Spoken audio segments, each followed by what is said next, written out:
Berubah atau mati. Ini 11 hukum kebangkitan dari neraka. Biar di awal tahun lo bisa jadi pria yang lebih baik. Mungkin agak menampar, agak keras, tapi gue cerita ini ke lo. Karena gue sayang sama lo, bro. Gue pengen lo sukses dan mendominasi tahun 2026. Tahun baru cuma ganti kalender kalau mental lo masih lama. Lo mau berubah, tapi lo manja. Dengerin kisah Francis Ngannou, sang predator MMA. Hukum pertama adalah lo miskin, karena lo kurang lapar. Dia menggali pasir di Kamerun demi sesuap nasi. Dia menyeberangi lautan pakai perahu karet bocor. Dia dipenjara di Spanyol karena imigran gelap. Dia jadi gelandangan di parkiran Paris. Tapi dia tidak pernah mengeluh soal nasib. Dia tinju pakai sarung tangan bekas yang bau. Lihat diri lo sekarang. Lo punya kasur empuk tapi lo malas bangun. Lo punya internet kencang tapi dipakai nonton bokep. Francis Ngannou membuktikan kalau fasilitas itu omong kosong. Rasa lapar adalah fasilitas terbaik. Tugas lo mulai besok pagi adalah buang kenyamanan lo. Tidur di lantai. Kalau perlu biar punggung lo sadar. Puasa makan enak sampai lo selesaikan tugas lo. Analogi sederhananya adalah anjing pemburu. Anjing yang kenyang tidak akan lari mengejar mangsa. Anjing yang lapar akan lari sampai jantungnya meledak. Biarkan perut dan ego lo lapar biar lo ganas. Kita pindah ke Hollywood yang penuh dosa. Lihat Robert Downey Jr. sang Iron Man. Hukum kedua adalah, masa lalu lo bukan vonis mati. Lo pikir lo udah rusak karena kecanduan. RDJ pernah dipenjara karena narkoba parah. Dia pernah bangun di kasur tetangga tanpa sadar. Asuransi film menolak dia, karena risikonya terlalu tinggi. Dia dianggap sampah oleh industri film, tapi dia tidak membusuk di sel penjara itu. Dia buang semua racun di badannya. Dia terima peran kecil dengan bayaran murah. Dia merangkak naik dari lubang tinja. Sekarang dia adalah aktor termahal di dunia. Tugas lo adalah berhenti mendefinisikan diri dari kesalahan kemarin. Tulis semua dosa masa lalu lo di kertas. Bakar kertas itu dan siram abunya ke toilet. Mulai hari ini lo adalah orang asing yang baru lahir. Analogi sederhananya adalah mobil rongsokan. Mobil hancur bisa direstorasi jadi mobil koleksi mahal. Asal lo mau ganti mesin dan cat ulang semuanya. Jangan jual murah diri lo cuma karena pernah tabrakan.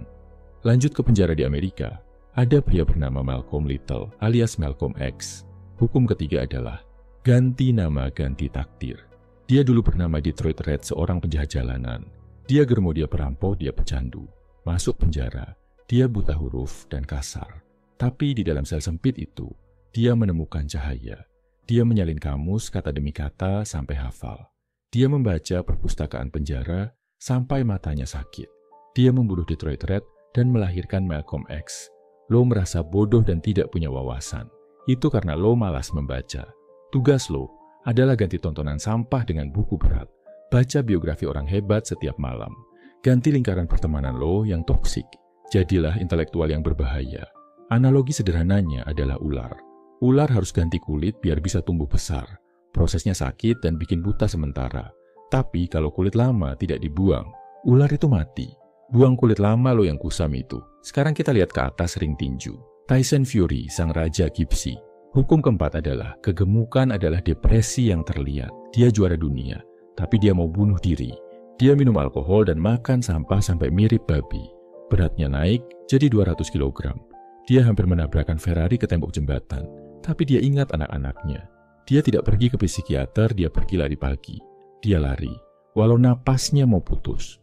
Dia turunkan berat badan 60 kilo. Dia kembali jadi juara dunia yang tak terkalahkan. Lo merasa sedih dan tidak berguna.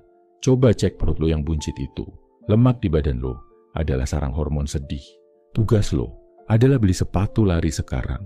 Lari setiap pagi sebelum matahari terbit. Angkat besi sampai otot lo sakit. Keringat adalah obat antidepresi paling ampuh. Analogi sederhananya adalah mesin tempur. Tang baja. Kalau karatan dan bensinnya kotor, nggak bisa nembak. Bersihkan mesin lo, biar lo bisa perang lagi. Kita terbang ke sirkuit Formula 1. Niki Lauda pembalap yang wajahnya terbakar. Hukum kelima adalah rasa sakit cuma informasi. Mobilnya meledak di sirkuit Nürburgring. Wajahnya hangus, telinganya hilang, paru-parunya rusak. Pendeta sudah membacakan doa kematian buat dia. Tapi Niki Lauda menolak mati. 40 hari kemudian, dia kembali balapan. Dia pakai helm di atas luka bakar yang masih berdarah. Darah menetes ke matanya saat dia nyetir. Tapi dia tetap injak gas. Lo baru diputusin pacar aja udah mau mati. Lo baru ditolak kerja udah nyerah. Niki Lauda menampar kelemahan lo itu. Tugas lo adalah cari hal yang lo takutkan. Lakukan hal itu walau tangan lo gemetar. Jangan tunggu sembuh baru berjuang. Berjuanglah sambil menyembuhkan diri.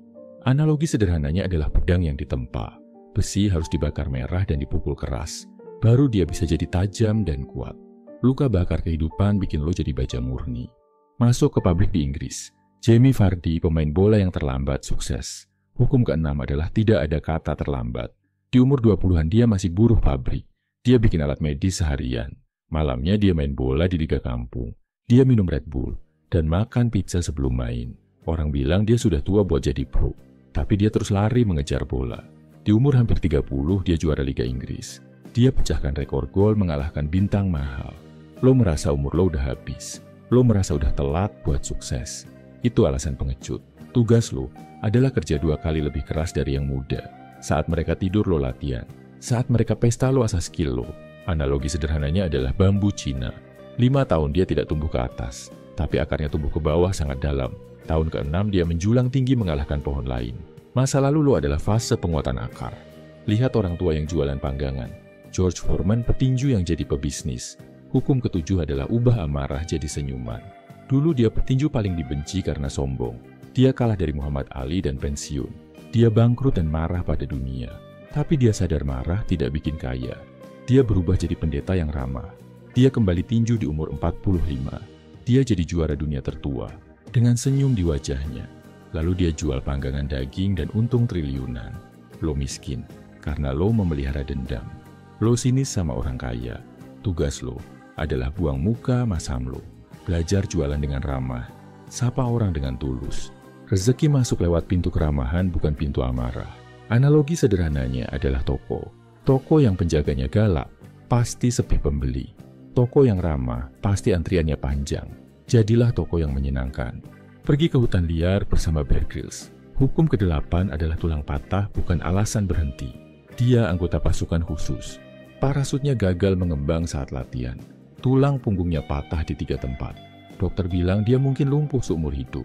Mimpinya mendaki Everest hancur. Tapi 18 bulan, kemudian dia di puncak Everest. Dia mendaki dengan punggung yang baru sembuh. Lo sakit flu sedikit izin kerja. Lo capek sedikit berhenti berusaha. Bear Grylls mengajarkan adaptasi total. Tugas lo adalah jangan manjakan tubuh lo. Kalau kaki sakit pakai tangan. Kalau tangan sakit pakai otak. Jangan berhenti bergerak menuju puncak. Analogi sederhananya adalah air sungai. Kalau ada batu besar, air tidak berhenti. Air mencari celah di samping atau meluap di atasnya. Jadilah air yang tak terbendung. Lihat komedian yang bikin lo ketawa. Steve Harvey yang dulu gelandangan. Hukum ke-9 adalah komedi lahir dari tragedi. Sebelum terkenal, dia tinggal di mobilnya 3 tahun. Dia mandi di pom bensin atau kolam renang umum. Dia makan sisa catering acara. Dia menangis sendirian di mobil yang dingin. Tapi dia tetap naik panggung buat melucu. Dia mengubah penderitaannya jadi materi stand up. Sekarang dia punya jas mahal dan acara TV sendiri. Lo merasa hidup lo paling menderita. Gunakan penderitaan itu buat berkarya. Tugas lo adalah berhenti mengeluh di sosmed. Tulis cerita sedih lo jadi buku atau konten. Jadikan rasa sakit lo sebagai produk yang dijual. Orang suka cerita from zero to hero. Analogi sederhananya adalah kotoran ternak. Kotoran itu bau dan menjijikan. Tapi kalau diolah dia jadi pupuk yang menyuburkan. Olah nasib buruk lo jadi pupuk kesuksesan. Kita ke lapangan tenis bertemu Andre Agassi. Hukum ke-10 adalah jujur pada diri sendiri. Dia dulu punya rambut gondrong palsu. Dia pakai wig karena botak dan malu. Dia benci tenis karena dipaksa ayahnya. Dia pakai narkoba karena depresi. Peringkatnya jatuh ke 141. Lalu dia memutuskan untuk jujur. Dia cukur habis rambutnya sampai botak licin. Dia buang wignya. Dia mulai latihan dari nol dengan kerendahan hati. Dia merangkak naik jadi nomor 1 dunia lagi. Lo gagal karena lo palsu. Lo berpura-pura kaya padahal banyak utang. Lo berpura-pura bahagia padahal kosong. Tugas lo adalah buka topeng lo sekarang. Akui kalau lo sedang susah. Minta bantuan kalau perlu. Jadilah botak dan telanjang di hadapan kenyataan. Analogi sederhananya adalah fondasi bangunan. Kalau fondasinya keropos ditutup semen bagus pun akan rubuh. Bongkar semennya, perbaiki fondasinya baru bangun lagi. Terakhir kita masuk ke hutan salju Finlandia. Simo Häyhä, sang penembak jitu. Hukum ke-11 adalah diam itu mematikan. Dia petani kecil setinggi 1,5 meter. Saat Rusia menyerang, dia tidak banyak bicara. Dia pakai baju putih menyatu dengan salju. Dia menaruh salju di mulutnya, biar napasnya tidak berasap. Dia membunuh 500 musuh tanpa skop. Dia tidak butuh teknologi canggih. Dia cuma butuh kesabaran dan besi tua. Lo terlalu berisik di media sosial. Lo pamer rencana resolusi tahun baru lo. Itu bikin lo lemah. Tugas lo adalah tutup mulut lo rapat-rapat. Jangan ceritakan rencana lo ke siapapun.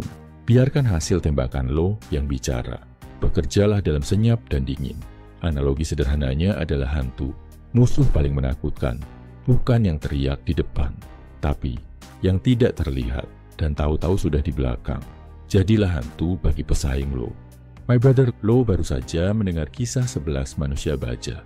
Francis Ngannou, Robert Downey Jr., Malcolm X Tyson Fury, Niki Lauda, Jamie Vardy, George Foreman, Bear Grylls, Steve Harvey, Andre Agassi, dan Simo Hayat. Mereka semua pernah ada di dasar jurang. Mereka semua berhasil memanjat naik. Sekarang giliran lo. Selama 7 hari ke depan, kita akan meminjam roh mereka. Setiap hari, kita akan memanggil 1 atau 2 kekuatan mereka untuk merasuki tubuh lo. Kita akan paksa otot lo, otak lo, dan jiwa lo untuk bekerja di luar batas normal. Tujuannya satu, agar di hari ke-8, lo bangun sebagai orang asing yang jauh lebih kuat. Siapkan mental lo. Tidak ada jalan kembali. Hari pertama adalah hari pengakuan dosa dan kematian ego. Hari pertama ini kita panggil roh Andre Agassi dan Robert Downey Jr. Ingat Agassi yang botak tapi pakai wig karena malu. Ingat RDJ yang hancur karena narkoba. Langkah pertama perubahan adalah kejujuran radikal. Lo tidak bisa memperbaiki mobil kalau lo tidak ngaku mesinnya rusak. Misi lo hari ini adalah telanjang di depan cermin. Bukan telanjang fisik, tapi telanjang mental. Ambil kertas kosong dan pena hitam. Tuliskan semua kebusukan lo. Tuliskan kebiasaan buruk yang lo sembunyikan dari orang lain. Tuliskan ketakutan lo yang paling memalukan. Tuliskan utang lo. Tuliskan kebohongan lo. Jangan ada yang disensor. Muntahkan semua racun itu ke atas kertas. Setelah selesai baca tulisan itu, dengan suara keras di kamar terkunci, akui bahwa itu adalah lo yang lama. Lalu ambil korek api. Bakar kertas itu di tempat aman. Lihat apinya memakan masa lalu lo. Abu itu adalah simbol kematian RDJ versi pecandu dan Agassi versi palsu. Hari ini lo dilarang pamer di media sosial. Lo dilarang pencitraan. Jadilah manusia yang jujur dan rendah hati. Rasakan beban ribuan kilo terangkat dari pundak lo. Hari kedua adalah hari lapar dan sakit fisik. Hari kedua ini, kita panggil roh Francis Ngannou dan Tyson Fury. Ingat Ngannou yang menggali pasir demi makan. Ingat Fury yang lari sampai muntah buat ngalahin depresi.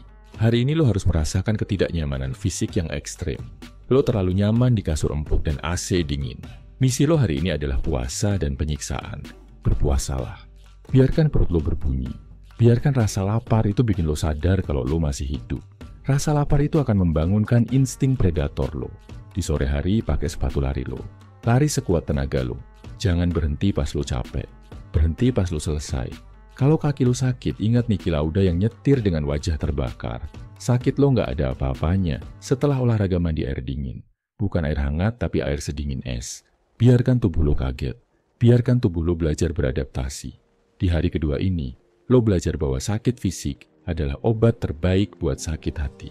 Hari ketiga adalah hari penjara intelektual. Hari ketiga ini kita panggil roh Malcolm X. Ingat dia yang buta huruf di penjara, lalu menyalin kamus. Dia merubah dirinya dari preman jadi pemimpin lewat buku. Hari ini kamar lo adalah sel penjara lo. Misi lo hari ini adalah detoksifikasi dopamin. Hapus TikTok, hapus Instagram, hapus game. Matikan notifikasi HP lo seharian. Dunia tidak akan kiamat kalau lo tidak balas chat. Ambil satu buku berat yang selama ini lo tunda bacanya. Buku bisnis, buku biografi, atau buku filsafat. Duduk diam dan baca minimal 50 halaman. Kalau lo bosan, lawan rasa bosan itu. Kalau lo ngantuk, cuci muka dan baca lagi. Otak lo sudah tumpul karena konten pendek. Hari ini kita asah otak itu pakai batu asah literasi. Setiap kali lo nemu kata yang lo nggak tahu, artinya cari di kamus. Setiap kali lo nemu ide bagus, catat di buku harian. Jadilah spons yang menyerap ilmu. Sadarilah betapa bodohnya lo selama ini. Dan sadarilah betapa luasnya dunia ilmu pengetahuan. Malam ini lo tidur dengan otak yang lebih berat isinya. Hari keempat adalah hari hantu yang bekerja. Hari keempat ini kita panggil roh si Mohaija dan Jami Vardi. Ingat si Mohaija yang membunuh musuh dalam diam. Ingat Vardi yang kerja di pabrik sambil ngejar mimpi jadi pemain bola.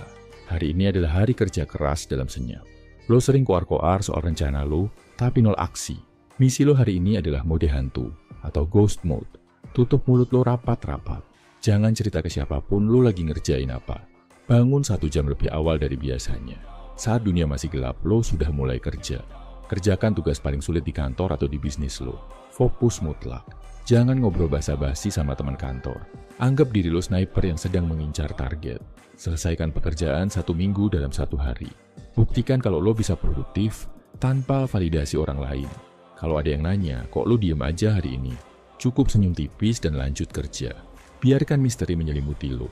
Orang takut sama apa yang tidak mereka mengerti. Jadilah hantu yang hasilnya nyata. Hari kelima adalah hari alkimia rasa sakit. Hari kelima ini kita panggil roh Steve Harvey dan Niki Lauda. Ingat Steve Harvey yang jadiin kemiskinannya bahan lawakan. Ingat Niki Lauda yang merubah kecelakaan jadi motivasi balapan. Hari ini kita ubah trauma lo jadi uang atau karya.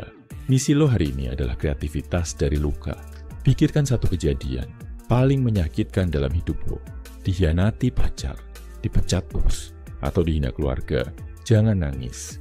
Ubah cerita itu jadi sesuatu. Tulis artikel tentang pelajaran yang lo dapat dari kejadian itu.